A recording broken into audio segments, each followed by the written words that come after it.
Armed Forces of the Philippines, mga membro ng US at Philippine ROTC at ganoon rin ibang mga grupo nagkaisa sa pagtatanim ng mga puno sa Marikina. Ito daw ang nasabing aktibidad ay sumisimbolo sa pagkakaisa para na rin sa pag-unlad ng ating bansa.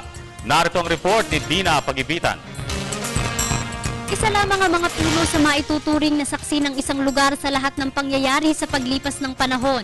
Ngunit dahil nga ang uri ng pagsasamantala sa kalikasan, madalas ay nasasayang lamang ang taon o dekada ng mga punong ito.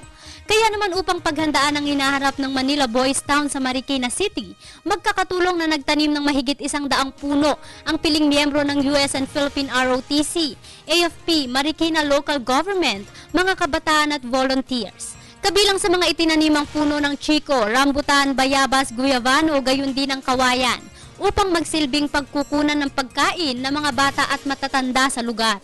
Layunin din ito ang palawakin ng pakikipagbayanihan ng magkabilang bansa sa isang mas nagkakaintindihang mga mamamayan sa kabila ng magkakaibang lengguwahe at kultura.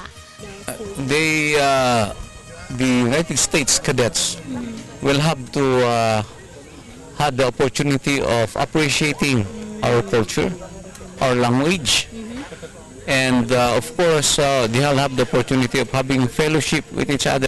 Naging masayang karanasan naman ito para kina Abigail, Stephen at Pamela. Masayang learning experience siya sa akin and sa aming lahat. This was a great experience for me, and I would do it anytime, any place again.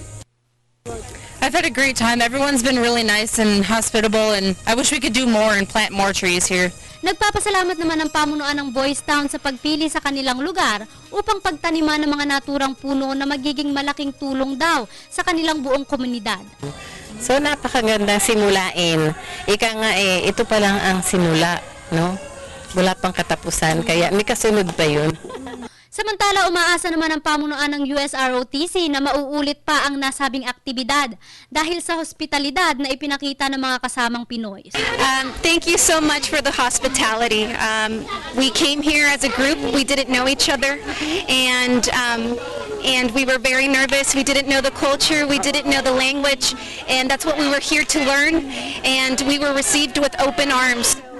Para sa Telebisyon ng Bayan, ako si Dina Pagibitan.